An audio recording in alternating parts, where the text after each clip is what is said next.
Welcome to the Floorplan. I've been on your podcast a few years ago now, so I'm really, really stoked to have you on mine. I'm very pleased to be here and grateful. I feel bad for anyone listening or watching this, Libby, because all of your other guests are incredibly smart and educated. And here you have this goofy American with a very limited vocabulary chiming in on things that require a lot of nuance and education. But I do the best I can for you, Libby. Well, I love the humility, Joe, but you're also very articulate and intelligent. And I'm loving the tropical vibe. So, for our people who are looking on YouTube and those who are listening, yeah, Joe is not somewhere tropical, but very tropical shirt. And I believe this is your your theme. This is how you do stuff. It's always tropical. I always like, well, here's the thing. So this is kind of inside baseball. As a child, Libby, I always had trouble matching clothes. So as I grown up, I was like, okay, I know if I wear like a dark color slack, I could essentially wear any kind of top. So the fact that literally if you went into my closet, all my pants were like gray or dark. I'm like, okay, cool. So I can get away now with wearing anything and not having to worry about matching. So that's a lot of that comes from convenience for me, Libby. You need to come to Australia for a visit then, Joe, or have you been to Australia? Never in my life. I've threatened to do it, but as an American, we're not the world travelers your people are. Like, what's great about Australia is like it's the most beautiful place in the world, but you guys can't wait to leave. Like Right. all of you love to leave for like months at a time. Yeah. Us Americans don't generally do that, and obviously the flight has a lot to do with it. But one of these days, Libby, I'd love to come and visit you down there. Amazing. Yeah. So do you know many Aussies? Have you worked with many Aussies? One of my old friends who was a part of my morning show in New York City, he goes by the name of Brad Blanks. For all you Australian consumers of American content, he was living around Sydney during the 2000 Olympics when you guys hosted down there. You guys did a great job of that, and he had just cold called our radio station in New York and said, "I'd love to be part of your show. Can I cover the Olympics for you?" And we're like a New York morning show. We're like, sure, like we can't really pay you, but if you want to go to the events and cover it and send it to us. He said, yeah, I don't care if I get paid or not. I really want to be, I want to be on the air. I want to be in entertainment in America.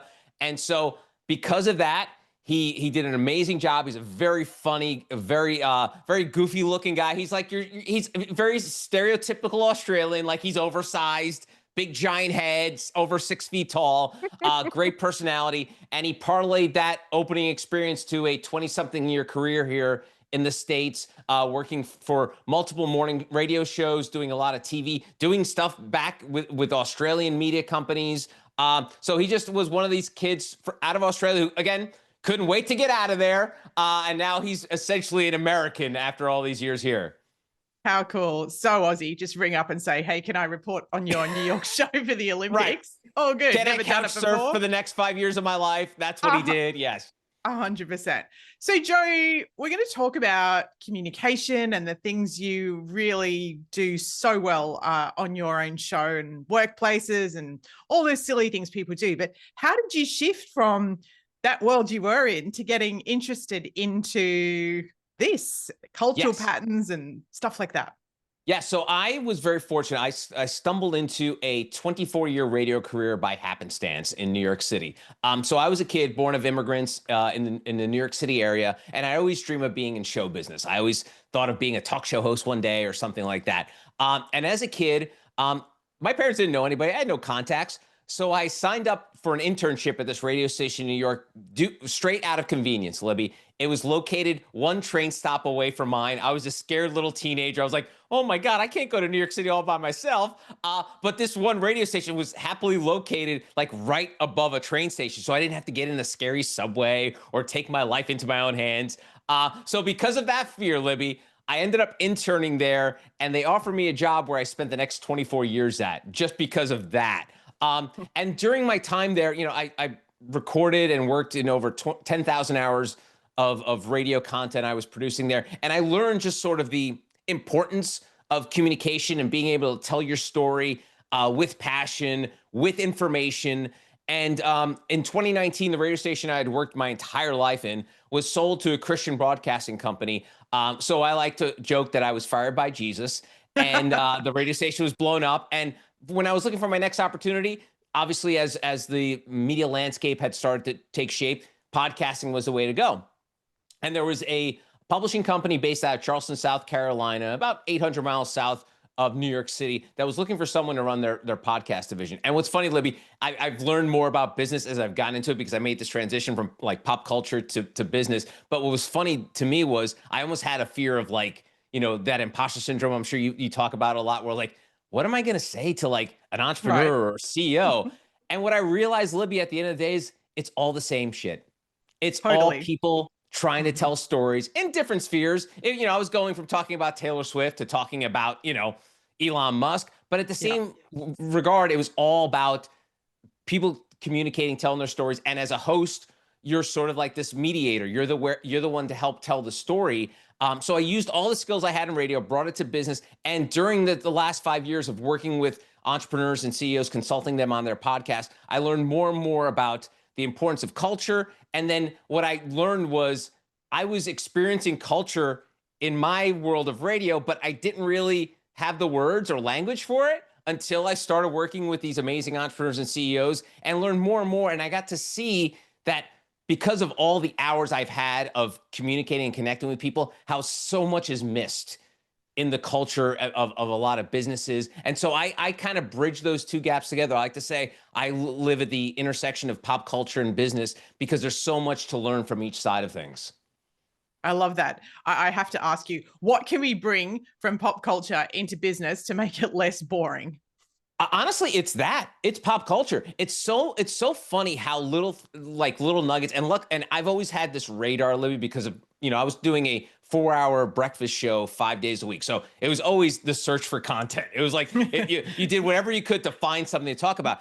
And so I've always had that radar of looking for that thing and then blowing it up from there. And so when I make this connection, Libby, of like pop culture to business, I find these little nuggets in pop culture that tie perfectly into business. Recently, I did a blog post and video about George Clooney, movie star, right? You're like, how could you connect George Clooney to the world of business? And so he was doing this interview for a news program in New York, in America, called CBS Sunday Morning. And he was talking about critics. And all of a sudden, he drops this line where he says, you know, a lot of people say they don't care about critics, but I think that's a lie. I think we all do. But at the end of the day, I get to make them and the critics get to write about them. So I win. So I'm like, oh my God, that applies literally to everything in business, everything in content creation. And it's just really, that's just something I've been able to do, just find that connective tissue of those things. And I do it on a regular basis now. But I think that's the way, especially leaders nowadays, like, try to find ways to connect pop culture to your business life. Another great example of this, we're recording this right after the time that the bird theory went viral on TikTok. And if anyone's not familiar with it, it's basically this TikTok trend where a spouse asks another spouse and tells them that they just saw a random bird. And the way that the partner reacts to that comment tells you if that relationship is solid, if the partner wants to engage in things. So it's people posting videos like, hey, I saw a red bird. And then the husband will be like, okay. And then there's the other video where like, oh, really? I saw another bird too. And so what I do is, that's a pop culture thing, right? Well, what's to say you don't do the bird theory with your boss? Like in a meeting, all of a sudden, like everything's really serious. And you say to your boss, hey, boss, I just saw this, you know, even it doesn't have to be bird. I could say it'd be a car, what have you. See how engaged and how important it is for them to connect with you. So that's where I talk about like connecting pop culture to business.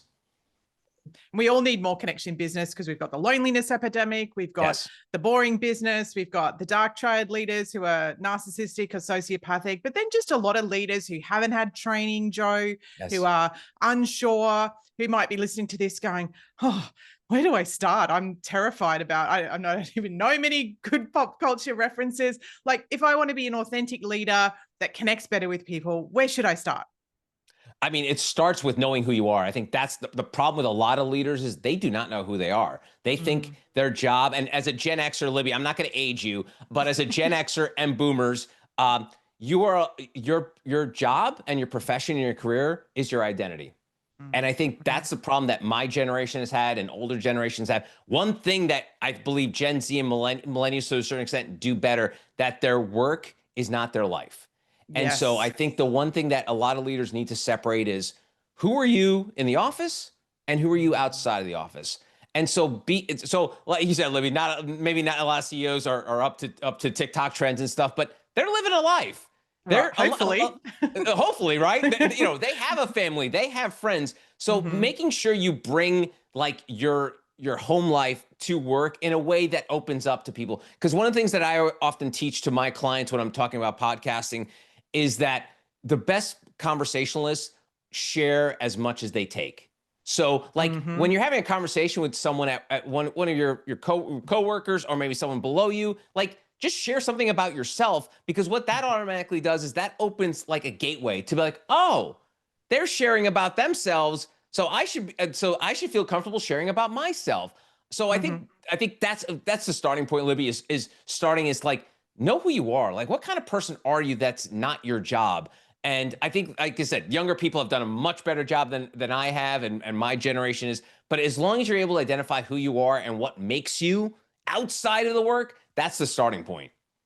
And Joe, I want to test you now on these TikTok trends, right? So you're a Gen X leader, a boomer, and you're listening and you're thinking, oh my goodness, I've never even been on TikTok, but maybe you have kids, right? And your kids call you that maybe you're quite cringe, but do you have kids, Joe? I do not. But it's a great point though, Libby, because my old boss he had a child later in life, and I often joke that he had kids for content, because all of a sudden he was like an older individual, like in his 60s, 50s and 60s, and he had a teenage daughter. So all of a sudden he was like talking about our hip hop, and he knew trends and everything like that. So if you have children, take advantage of that. And I don't mean that in a bad way. I mean, like, connect with your children and find out what they're excited about, because that's stuff that you can take with you to work and be like, hey, I know maybe the leader speaking to someone who has a child, or maybe they're younger, like, hey, I saw this, my daughter and son keeps talking about this thing. Tell me about that. So yes, if you have children, I think that's a great in, but also or use your friends' kids. Use your friends' kids. Because I was going to ask you, Joe. God, yes, six, 7, right? You don't have to have kids to hear about it. My teenage kids are driving me insane. I talked about this on the pod recently. Every single thing. How was your day? 6, 7. How was dinner? 6, 7. Oh, right? It's so, I can be a little bit cool because I have teenagers. Not very cool. You can. A little bit. It definitely helps. And I not like my boss. You probably had children because you love children and want to have a family. So, but I think for a lot of people, start at home. But if you don't have that at home, like, just try. And I'm not saying that you have to be scrolling through TikTok all day. I mean, just like being engaged, or even just like being engaged with the news, because most times, like, the news is covering trends anyway. So I'm sure there are people out there that know about 6, 7 that probably didn't see it on TikTok. They probably saw an article that was written about it. So I'm saying, you don't need to live in that world, but just be aware that there is a world outside of work.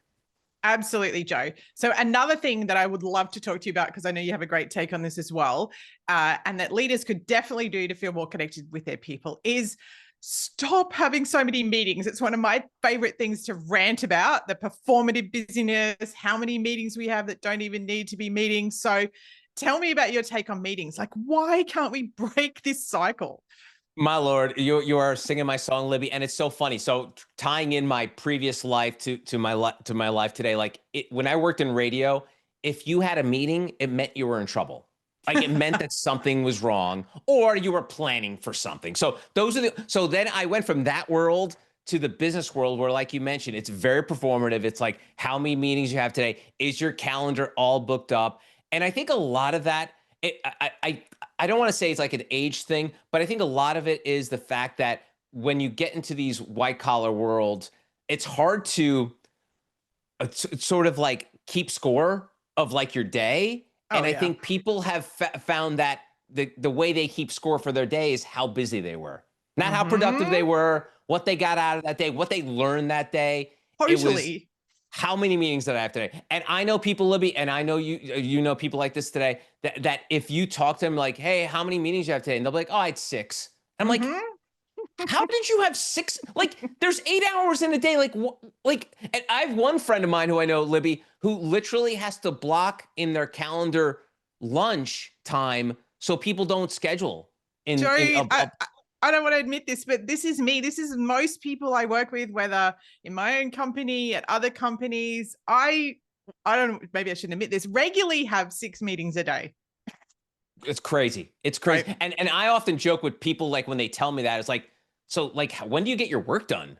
Like when do you Right. actually do Yes. work? And I think most Uh-huh. people are like, oh, I'm I've another At friend of night. like, oh yeah, I'll Yeah. just wake up early and Yes. then Yes. it's like that's not so yes. So I the meeting thing is something I've really harked on for the last 5 years, and it's, and again, because a lot of it is, to use your word, is it's performative. It's just to Mhm. like to just show that you're busy, and I think that's the one thing that leaders have to get out of their own heads of like, if my employees have a minute to think, that means that they're slacking off. Like I remember Right. during the pandemic, Libby, I would talk to leaders right in the middle of it, and they would say to me like, I can't believe how productive my employees are now that they're working from home. I thought they'd be slacking off. I'm like, if Mhm. you really thought that about your employees, Why are you you didn't really hiring think them? highly about them. Like Right. the fact that that was your thought was like, I didn't think this was going to work. Not for like the all the other crap that was going on with me. I didn't think they'd be so effective and then so productive. And so I think Mhm. it's really trying to escape that mindset of like meetings mean busy and Yeah. busy means good, because it's not.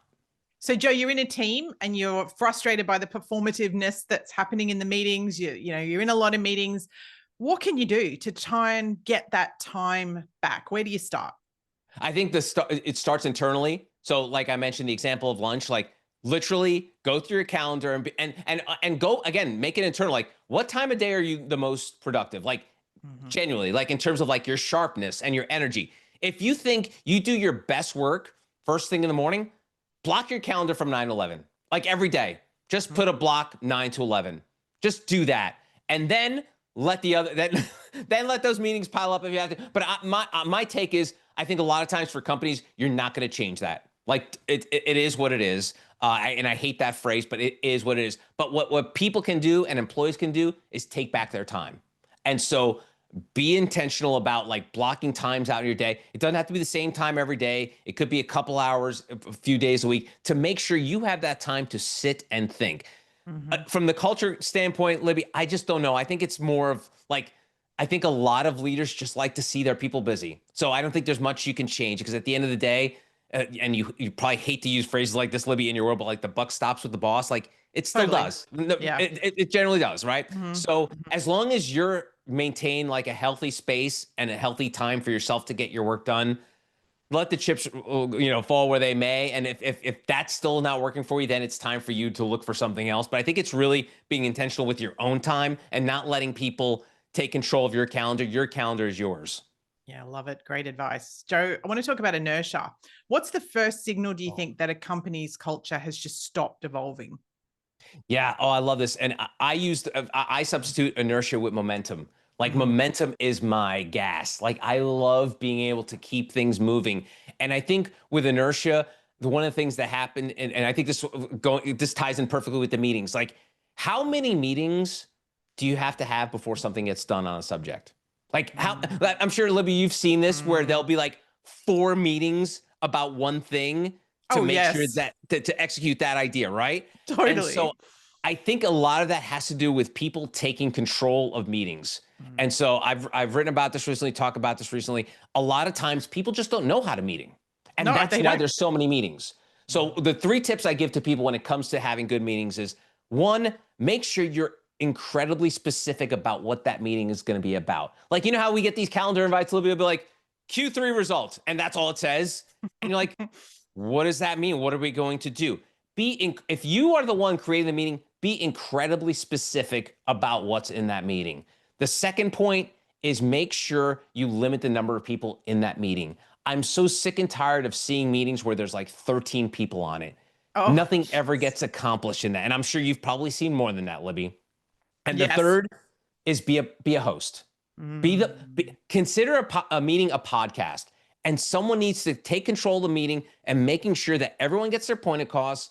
Everyone is speaking this as much as they need to speak. Keep those meetings flowing. So I think that is a way that to build inertia and get things and keep that momentum is like, when you have a meeting, make sure it has a purpose. Make sure it's very specific. Make sure the right people are in that meeting, and make sure someone is running that meeting. Because if you're able to do that, the momentum happens because all of a sudden you will get shit done in those meetings without having to take 4 meetings for the one thing that would have taken place. So I think taking control of meetings and making sure that you're able to accomplish something in that meeting, as opposed to, and this is Libby, and I'm sure you've seen me talk about this a bunch, but the check the box mentality. Oh, It drives yes. me crazy that Mhm. people just do things to check the box. And I get it for a lot of things. We need it to keep track of productivity and everything like that. But I often say when it comes to checking the box, what does it mean to check the box? Does it mean you did it or you did it well?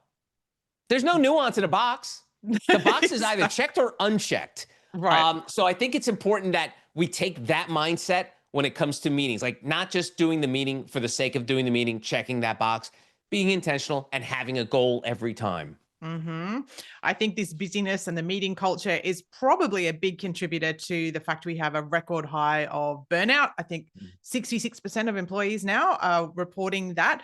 So you're a leader, Joe.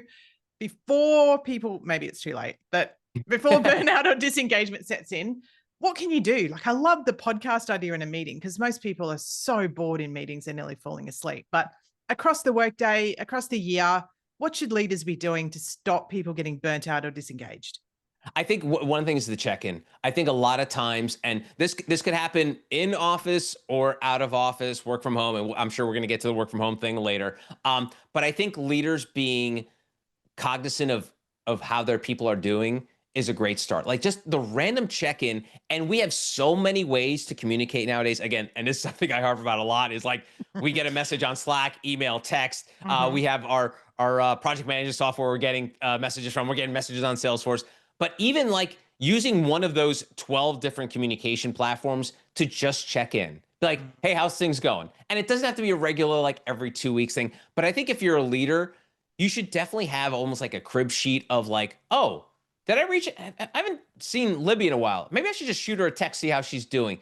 I think that idea alone, and even though that may come across as performative to some people, but the idea that you're thinking about another human being, when we think about it, Libby, relationships are all about how much are you thinking about another human being? How much are you hmm thinking about your partner, your kids? You're thinking about them, right? And when it hmm gets to work, sometimes employees feel like nobody's thinking about me. Exactly. No one cares how I feel. Yeah. So if you're a leader who feels like, man, I don't know if my employees think I care enough, that's an hmm easy way to do it. It does hmm not take a lot of time for you. And another thing I tell leaders to be responsive.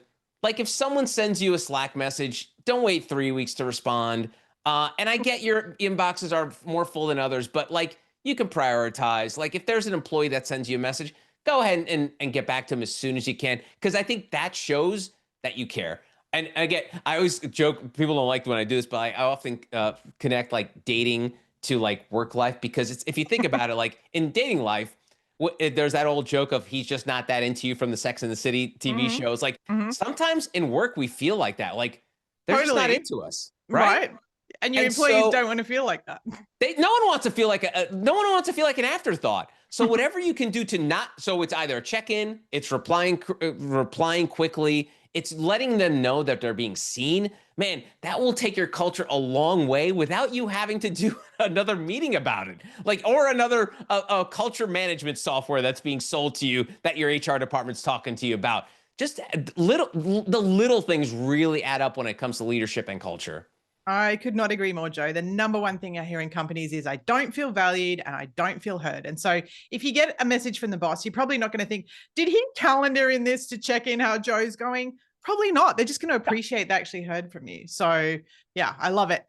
You just wrote a great piece, Stop Doing Something for the Sake of Doing It, which is another one of my absolute bugbears. And this idea that we should just change stuff for the sake of it or to look busy. So how do we know when change is necessary versus just, oh my gosh, let's just make more noise and more stuff to do? Yeah, this is a great, and I think this files into the HR bucket of things we'll probably talk about, is the fact that sometimes HR feels like they need to do something for the sake of doing it. And Mm-hmm. if someone has worked for a company for more than like 5 years, say 3 to 5 years, I'm sure during that span, you've had maybe 2 or 3 different like HR platforms At you've used, least. Yeah. right? Right. And what I find funny too is when I have conversations with HR leaders about this, like they'll often say, they'll present it to the team like, hey, here's this great new platform. It's so much better than the last one, neglecting to mention that they were the one that chose the last one, which I always found Right. very funny. So when the change for the sake of change, when it comes to stuff like that, I think it's really being like honest. Like the Mhm. example of like you change your HR platform and you like make it seem like it was like it's almost like presidential administrations when the next one comes in, they talk about how bad it is because the last one. But in these cases, it's usually the same HR leader. Like being honest, like, hey, listen, we picked this platform last year. We just not seeing any throughput on it. We're going to change to this, and hopefully this will work out better. So I think as the more honest you could be when it comes to change and why you're changing goes a long way, I think, Libby. And I think that's the problem with a lot of people in that leadership position. They're just afraid to admit they're wrong or they made Oh, a mistake. yes. Yes. So if that change is coming because through an honest, like just feedback back and forth, people will accept that. Like if Mhm. you said to like, I'm sure if you screw up, Libby, you'd be like, hey, sorry, I screwed that thing up. Yep. What's the other person supposed to say? Like, no, that's not enough. Like, of course, You're an idiot. Yeah. okay, that's cool. And so, yes, when it comes to change, if you're going to change, be honest about it, why you're changing. And I think that will definitely be a better way of connecting. And sometimes you have to fall on your own sword. Mhm. Sometimes you have to be like, we have to change it because I screwed up. Mhm. This is why we're doing this is because I made a decision that didn't work out. I know this is going to be an inconvenience, but here are the steps we're going to take. So the more honest you can be, the more open you can be, the more you're willing to fall on your sword and admit things didn't go well the first time around, which is driving this change. I think that's what helps people understand change in general. Like you don't have to get no PowerPoint slide is necessary. Like a 30-second statement of like, we screwed up, didn't get it right. Here's why we're changing. Love it. On that topic of change and the post-pandemic world and the hybrid, the distributed teams, the remote work, which is just everyone's favorite clickbait headline, even if it doesn't reflect the reality, as you said. So how did it get to showing up, Joe, being more important than actually what we produce? Yeah, coincidentally, Libby, no joke. Last night I was out to dinner with some friends, and my friend of mine works for I don't want to say like a technology company, and it was always remote first. But new leadership came in like, hey, we're going to have a headquarters in this American city, and we want everyone to come. Unfortunately, this American city is like 1,000 miles away from where he lives, and so he went to his boss and he said, hey, can you show me the data that says that this is going to be better? Like what are we doing wrong now that will be better here? And Mm-hmm. one thing I always found funny, Libby, and you probably get this, is like leaders always want data to make answers, but they never want to answer with data. Like they usually say like it is because I want it, and every leader has that right. But when it comes to just making people show up because of real estate, and you saw this post pandemic, every major tech leader, Libby, put out their releases right in the middle of the pandemic. Everyone go home. We want you safe and happy and working from home around your family and your dogs. And then all of a sudden, the CFO or somebody said to the CFO, hey, by the way, Mm-hmm. we just built a $10 million building and there's nobody inside of it. Mm-hmm. We should probably bring people back. And they're like, Mm-hmm. you're right. And so that's one of the things that drove me crazy about the pandemic, post-pandemic, was like people were just full of shit. Like they were saying, Mm-hmm. like, we want people back for collaboration because we feel we're missing out. I'm like, no, you don't. You Mm-hmm. want people back because you have this building, you have like a 10-year lease for it, and you want be honest. That's it. Like one of the things that not to defend like New York bankers or people in the financial district, like they're pretty blunt about it. They're like, hey, we're paying you New York wages to be in New York in our office, so come into the office. So I think when it comes to this whole work from home thing to bringing people back to the office, again, honestly, tell them why you want them back. Don't bullshit us with Yes. chemistry and random bump ins with people in the office. Just be honest that you're like, hey, listen, we got this office. I like coming to the office. I like seeing people. I like seeing people working. That's what we want. That's what we're doing. And then and hopefully, if you want to be Pollyannish, hopefully it will foster more a better culture and stuff like that down the line. But just stop bullshitting people with all this other stuff. Like I said, the leaders always want data, but when you ask them for data, they ain't got it. Hmm. And I love the honesty. Let's just sign, because people will sign up for that. So you and I have chatted about this. So if you are a baby boomer, maybe you're Jamie Dimon, you just built a $3 billion building in New York, and the only way you know how to work is by being in the office. Then just tell people that that's why you want them to come to the office, not because people work so much better. But on that, actually, what are some fun things you've been chatting about in Jamie Dimon's culture world lately? Oh God. Well, Jamie Dimon has been is one of these funny guys where like I think sometimes when you're successful for so long, you lose touch with people. 100%. And Not I think sometimes, all the time, I yeah, I think. guess all the time. And I think you see this where people that like get to a certain sphere and they're only surrounded by other rich people, they lose connections with others. And it's a shame because he's obviously a brilliant mind and super successful. But this whole idea of him, now angry that people are using their smartphones in meetings, and like he actually was he gave this like speech, and I think he put it even like in an Yeah. investor's note of Yes. like, hey, I'm tired of going to a meeting. Again, back to our meeting subject, Libby. And tired of going to a meeting and seeing people constantly looking at their phones and digital devices. And, when I wrote and talked about this, Libby, I was like, yeah, you know why? Because you got these people so freaking busy that you have another meeting that they can't do their work. Exactly. And so they're annoyed that they don't have everyone's undivided attention in person. So if someone has, like you mentioned earlier, there'll be 6 meetings a day. When are they supposed to do their work? When In are the they supposed to meeting. actually do the work? So people looking down at their phones, they're not playing Words with Friends. They're not scrolling TikTok. They're They're not more than likely unhinged. in Yeah. Slack or email. So, Hmm. and again, going back to Jamie Dimon, not understanding what people are going through, because his meetings are probably, sitting around with like a scotch in his hand, hanging around with the boys, and it's very chill and relaxed. Most people's meetings are not like that. So that's why a lot of leaders have to really come to have this come to Jesus moment. Was like, are my people so busy with meetings that they're not getting stuff done? Totally.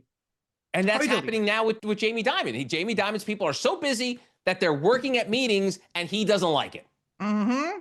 Yeah, it's just it's insane. It's like we've definitely entered the matrix, because you got to have biometric scanning to get into the new JP Morgan office, and that tracks everything you do all day, how many meetings you're in, how many minutes you're on the phone, how many Zoom calls you do. So yeah, we could go on about that all day. Let's Yeah. talk about people's strengths, Joe.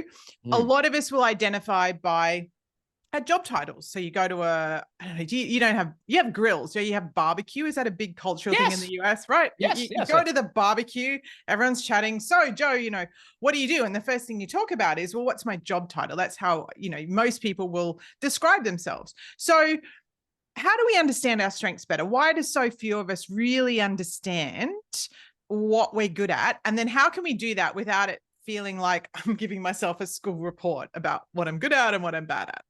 Yeah, I think the problem is with a lot, especially, it's always funny because I have a friend of mine tell me this, that like he was running a company and he was promoting this person to like another like a SVP, a manager position, and they're like, hey, you've done such a great job in this business. We're gonna promote you. You're gonna be manager. You're gonna run teams.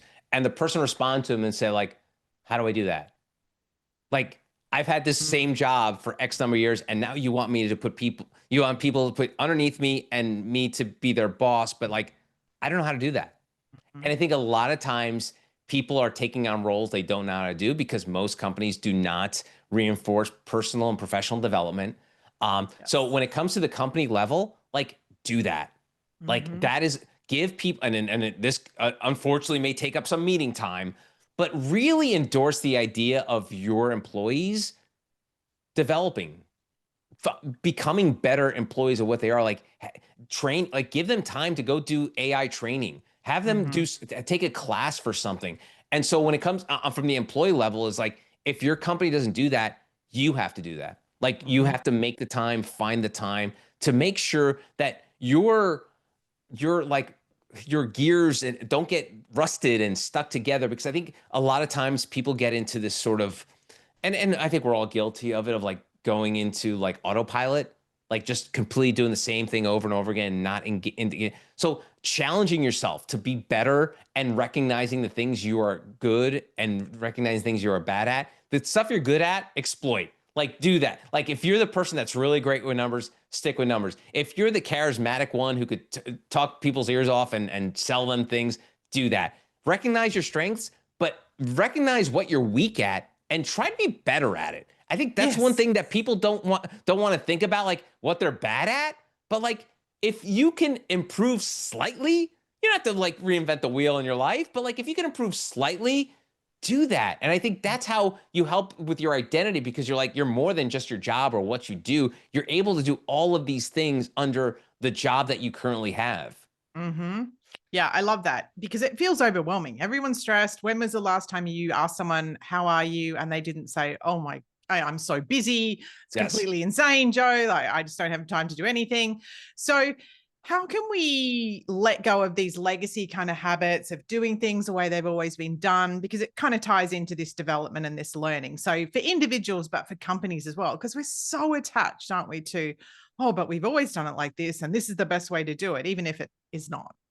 Yeah, and I think one of the things I've harped on for years on is this business culture, and it's a Western culture thing, but I'm sure you guys experience it down under too. Is the fact Mm-hmm. that we wear busyness like a badge of honor, Oh yeah. and if Hustle we are culture. not, yeah, and if we're not busy, something's wrong. Like, Mm-hmm. and so the idea of you saying to someone, "Hey, how are you doing?" I will tell anyone listening or watching this, ask 5 people how they're doing today. I guarantee you, at least 4 out of 5, if not 5 out of 5, first words out of their mouth will be, "I'm busy." Automatic, like without even thinking about if they're actually busy, but because that's what culture wants us to be. Culture wants us to be busy. And so getting out of that and like and really finding out like, hey, what are you up to? Be specific. You know what I mean? Like busy how? Like what are you working on a 10,000 piece puzzle? Like what are you so busy doing? So I think that's one thing, and I think this is something that leaders can definitely coach and promote amongst their employees is like, I don't want you just busy. I want you to be like actively involved in what's going on in the company. And I know it's hard, and again, it could be ephemeral and sort of like very kind of like fairy tale-ish to think that, but like getting out of our way of like being so busy, because what happens is we get into, we're so busy we can't do anything. We're so Mm-hmm. busy that we can't fix this thing. We're so busy that we've done it this way for 5 years. We don't have the time to fix it because of the culture you've built of the 6 meetings a day, ever being busy. All of a sudden, you're like 5 years in and nothing's changed. And Mm-hmm. I know we joked about like change for the sake of change, but like sometimes we're too busy to change when we have to, Totally. when we Mm-hmm. have things to do. Like if things have to happen, we're like, got no time for that. Oh, let's make a meeting. Let's put a meeting on Mm-hmm. the boards about Yeah. trying to be less busy. Yeah. So I think promoting that culture of like trying to break that vicious busyness cycle, and that may start with fewer meetings, Mm-hmm. more random check-ins, more people being intentional about communication as opposed to a blanket email sent to 12 different people and then like who's supposed to respond to this? Like I think a lot of times it's because at the end of the day we're so freaking busy. Mm-hmm. And when you're that busy, as you said, you're not changing, but you're also not innovating. And every company's complaining, oh, my employees aren't creative, they're not innovating. Well, maybe that's because of all the things that you just talked about. Joe, I would genuinely love to just continue this conversation for hours, but conscious of your time and not making your calendar look ridiculous for the day or the evening. I think it's evening where you are. If you could leave listeners with a mindset shift for work in 2026, what kind of things would it be? Like, other than just showing up, how do we not become a dinosaur? How do we not be so stressed and just enjoy life more? Yeah, one of the things I preach on is listening. I think we all can be better at listening, and this goes from the top down. If we can listen to each other and be self-aware, I mean, I think self-awareness is one of these skills that no one.